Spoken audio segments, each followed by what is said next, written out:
Welcome to the first episode of Keeping It Real with Brad Ward. My name is Brad Ward, and we're here to talk about WWE Payback, which we're on the eve of. The follow-up to WrestleMania 32, which is playing behind here, behind me. And show's going to kick off, from what it sounds like, Callisto and Ryback. So Ryback's once again challenging Callisto for the WWE United States Championship. That should be an okay match. So I think they'll probably do a little more in this match than they did on the kickoff of WrestleMania. So I think, I want to think that Ryback's going to win the title here. I don't know. Title's not doing a lot for Callisto. Callisto's kind of still with Sin Cara at the same time. Callisto could retain, but I think Ryback's probably going to retain here, and if he doesn't, or Ryback's probably going to win the title rather, and if he doesn't win it, then I'm not sure how much of a future Ryback's going to have. But I've been enjoying Callisto a lot in Superstars against Tyler Breeze lately, so they should have an okay match. Also on WWE Payback, we have the Vaudevillains taking on the team of Enzo and Big Cass. So there's been talk that they're dropping the Amore name off Enzo Amore, so he's just now Enzo. So I think here you're probably gonna have the Dudleys come back, 'cause they've been kind of gone for a while, kind of working Superstars and stuff, and they're likely going to take on the Enzo Amore and Big Cass in the future. In some type of match, with Vaudevillains winning here, and then they'll face a New Day at some point, likely at Extreme Rules, which I'm not too sure what kind of gimmick match they'll do there between those guys. But yeah, that's going to be the deal with those guys there. So we also have AJ Styles, Dean Ambrose. It should be should be a solid match. Could be good, could be very good, could be great. You never know, we're going to get Chris Jericho in 2016. So that should be one of the probably the biggest matches on the card. We also have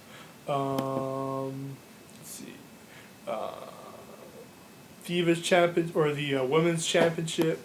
Charlotte is defending against Natalya. Charlotte will have Ric Flair in her corner, and Natalya will have Bret Hart in her corner. Last time they had a longer match, when they had a lot of time, they had a pretty good match. So I think that should be a pretty good match between those two girls. I don't see Natalya winning here. Just because there's so many other competitors in the weighing in the wings for a possible title match.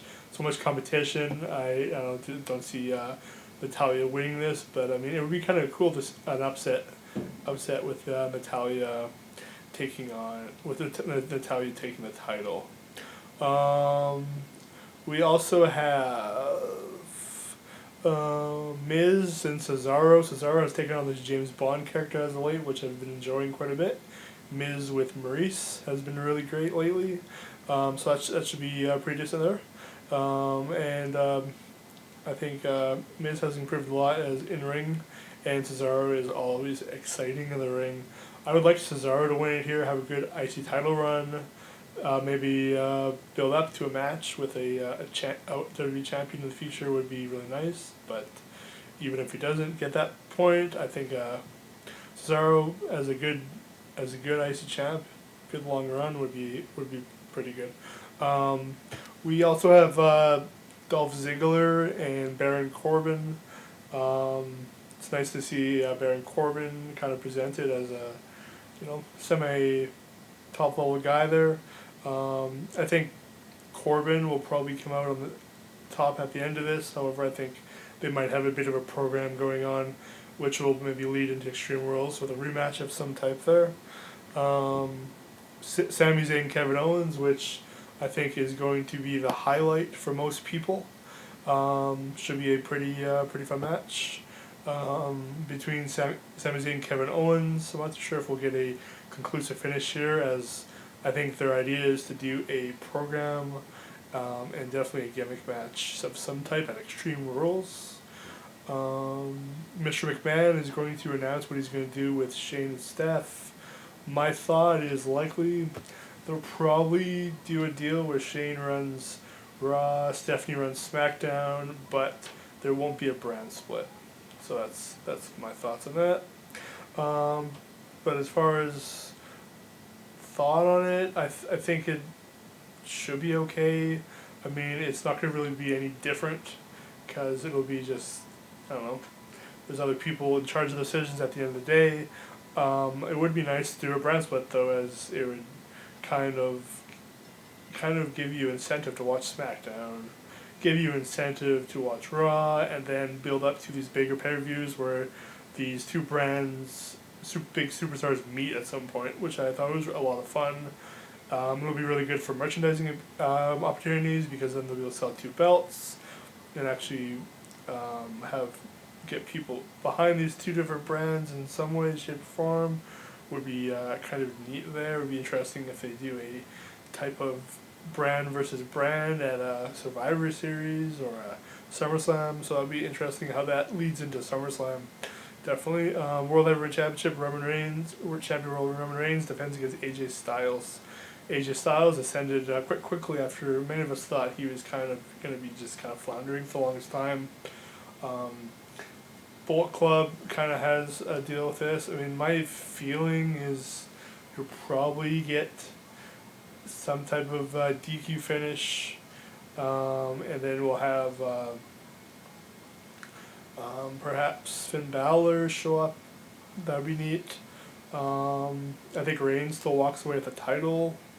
Whether they do a rematch at Extreme Rules or whether Finn Balor just costs him the title and then they spin off to a program with Balor and Styles, or perhaps Reigns aligns himself with the Bullet Club. But either way, I think Reigns is walking with the title. As far as for the match, I think they'll have an okay match together. If not, very good match. But top of all, I think the card overall pretty good card. The only match that's kind of up iffy to me is the Enzo Amore, Colin Cassidy versus Vaudevillains tag match. However, I mean, last time those guys had a match, I think in NXT, they had a pretty okay match there, so hopefully they're given some time to have a good match. I would like to see perhaps an Emma and Sasha Banks versus, or my bad, Emma and Summer versus Sasha Banks and, who was the other girl? Becky Lynch. Sasha Banks and Becky Lynch versus Emma and Summer Rae have a tag match there. I mean, they have another spot they could do on the pre-show, so that would be a good spot for that. And then have a little bit of a preview of the what you can expect from the women on the actual main card. So looking forward to Payback. Should be a fun show for a show that was just kind of halfway in between Extreme Rules. As well, after Payback, we have Camp WWE. Have a pretty good superstar list. You got Sasha Banks in there, Becky Lynch, Charlotte. You have the Bella Twins, Cena, Austin, Rock, Mr. McMahon, Slaughter, Ultimate Warrior, Kevin Owens. Pretty good roster for Camp WWE, I think there. What else we got? I guess the whole story is Mr. McMahon is just over top. Camp counts the person that runs the camp, and then you have camp counselors Steph and Triple H as kids running it. So I guess they'll have a lot of inside wrestling humor. So that should be all right there. That'll definitely be a highlight of the summer for me. Kicking off the summer with Camp WWE. And see NXT on last Wednesday. Kind of cool showing the Joe win the title. I'm happy for Joe winning the title. NXT wasn't the greatest show in the world. Was there in person, but it wasn't a show that was designed to have great matches. This show designed to give a bunch of guys the wins and show off some new gimmicks and show off some new stars on the rise, like Aaliyah and such, and Nakamura.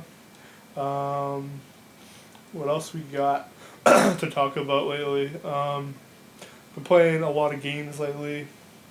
So we're going to shift over to some video game stuff. Played Star Fox Zero this week.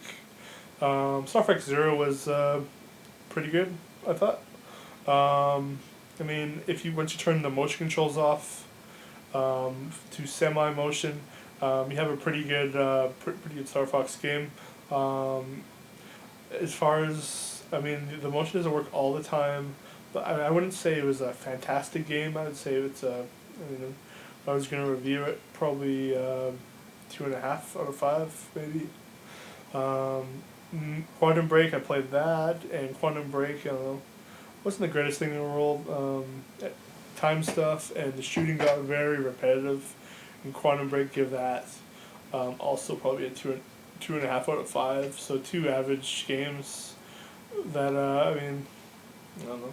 They could be 3s, but I mean I think 2.5 is what they probably are. What else? I played Mirror's Edge beta. Mirror's Edge beta was I thought it was a lot of fun. Very open now. Lots of side missions. They have these beat missions where you can create missions for people. What else have I played lately? That's about it. I'm gonna get into Ratchet and Clank tonight, so there'll probably be a live stream up of Ratchet and Clank. What else is going on lately? Expect a review of a Doom headset early May for wrestling or video games on Earth rather. VideoGamesOnEarth.com. Make sure to follow on Twitter at VideoGamesEarth. It's launching very soon with some great people. Right now we got Tom and Tim and Tanner on the team. If you're interested in contributing, hit me up at BradWardFight on Twitter. Let's see what else we got going on lately. I mean, I'm getting over this cold right now. As you can see, my voice isn't completely great right now. Let's see, I'm gonna play Ratchet and Clank. My birthday on May 2nd. Gonna probably go out to a Tex-Mex restaurant, probably Chili's. So that should be fun. Other than that, I'll probably be back on Monday morning with a Payback review, Canterbury review. What else? Maybe I'll talk some Ratchet and Clank. And maybe whatever else happens in the next few days. So that has been Keeping It Real with Brad Ward. Keep it real.